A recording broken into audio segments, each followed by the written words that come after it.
The art establishment never fully accepted him. Critics called his work sentimental, commercial, even shallow.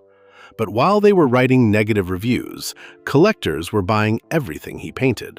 One rejected painting went on to become the best-selling art image in Britain and later sold for nearly £750,000. So how did a self-taught kid from a poor mining town become one of the most commercially successful artists in modern British history? And why did Jack Vettriano spend his entire career proving people wrong? If you enjoy stories where talent, controversy, and determination collide, you're in the right place. Take a second to like the video and subscribe. It helps more people discover these incredible stories from the world of art. Jack Vettriano, born Jack Hogan, lived from November 17, 1951 to March 1, 2025. He became one of Scotland's most recognizable artists and one of the most successful self-taught painters of his generation. His work is instantly recognizable. Elegant men and women, moody coastlines, secret meetings, romance, mystery, and the feeling that you're looking at a scene from a film just before something important happens. Most of his paintings seem to capture moments suspended in time. A glance, a goodbye, a temptation, a secret.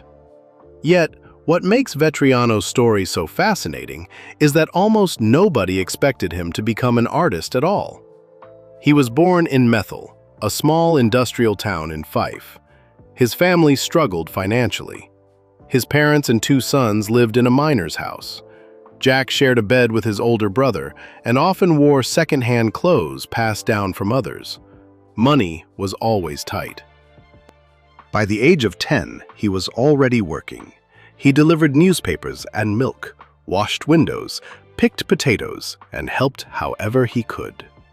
According to his own recollections, his father took half of everything he earned. School didn't last long. At 15, he left and became a trainee mining engineer. During the late 1960s, he also worked in an amusement arcade on the Leven seafront, calling bingo games and earning extra money. Nothing about his early life suggested a future in the art world. Then something unexpected happened. For his 21st birthday, his girlfriend gave him a set of watercolor paints. It sounds almost too simple, but that gift changed everything. Vettriano began teaching himself how to paint. Like many self-taught artists, he started by copying the masters. His first painting was a version of Claude Monet's Poppy Field near Argenteuil. He spent countless hours studying paintings in the Kirkcaldy Museum and Art Gallery, teaching himself composition, color, and technique by observing artists he admired. In 1984, his work appeared for the first time in the museum's Shell exhibition. It wasn't a breakthrough yet, but it was a beginning. Then came one of the biggest risks of his life. In 1987, at the age of 36, he left his wife Gail, quit his job, moved to Edinburgh, and decided to pursue art seriously. He also adopted his mother's maiden name, Vettriano, the name that would eventually become famous around the world. Things didn't immediately go his way. He applied to study fine art at the University of Edinburgh, but his portfolio was rejected. Many people might have seen that as proof they weren't good enough. Vettriano kept going, and just a year later, in 1988, he submitted 2 paintings to the Royal Scottish Academy's annual exhibition. Both sold on the very first day. Suddenly, galleries began paying attention. Collectors started buying his work, and for the first time, a professional art career seemed possible. Throughout the following years, Vettriano exhibited in Edinburgh, London, Johannesburg, and Hong Kong. In 1999, his work reached New York during the International 20th Century Arts Fair. More than 40 British collectors followed the opening, and 20 of the 21 paintings on display sold during the first day. But the real turning point had arrived years earlier. In 1992, Vettriano painted The Singing Butler. Ironically, the Royal Academy rejected it. That could have been the end of the story.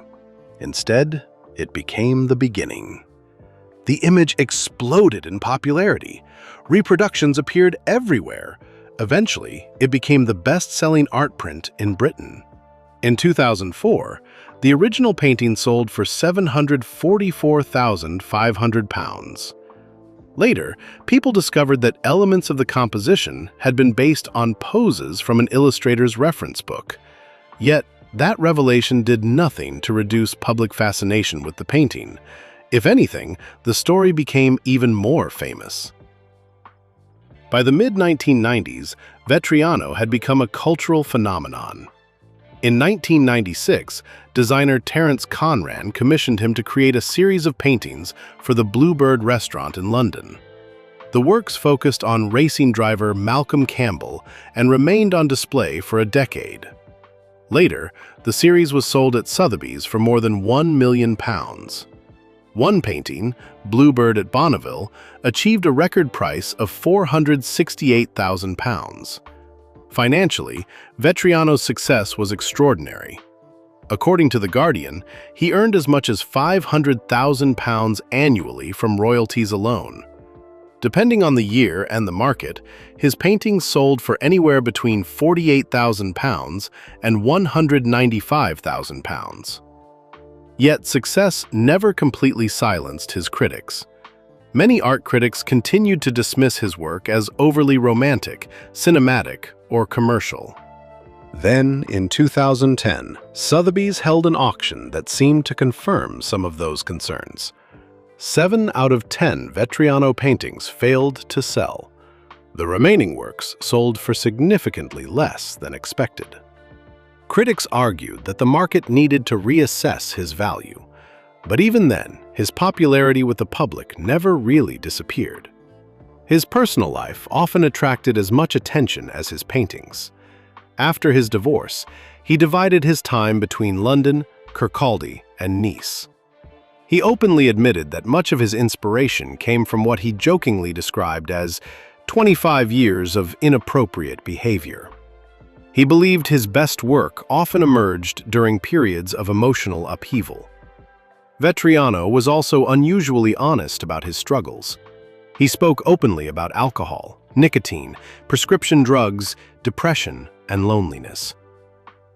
In 2012, he found himself at the center of a public scandal. A court in Kirkcaldy suspended his driving license for 18 months after a drunk driving incident involving prohibited substances. He was fined £800. According to reports, he told police officers, "You know who I am. We can sort this out." In his later years, 2 women from Eastern Europe became important figures in his life. Vettriano credited them with helping him overcome alcohol and drug addiction and inspiring him to return to painting with renewed energy. He met one in an Edinburgh bistro and the other during a sale in Nice. Characteristically, he spoke about these experiences with humor. He admitted that dating sites and social clubs were never really his thing. His own website, however, seemed to work surprisingly well. As he once joked, women could immediately see that he wasn't just an ordinary man. He also enjoyed gambling, although he preferred what he considered safe bets. Eventually, he established the Vettriano Trust, a charitable foundation that he intended to leave part of his estate to. Then came the final chapter. On March 1st, 2025, Jack Vettriano was found dead in his apartment in Nice. He was 73 years old. News of his death was announced 2 days later. No criminal circumstances were reported, and local authorities indicated that his death was not connected to foul play. His passing closed one of the most unusual careers in modern British art. A self-taught artist rejected by formal art education. A painter criticized by experts but embraced by the public. A former mining engineer whose images became known around the world. Whether critics loved him or hated him, millions of people recognized a Jack Vettriano painting the moment they saw one. And very few artists can say the same.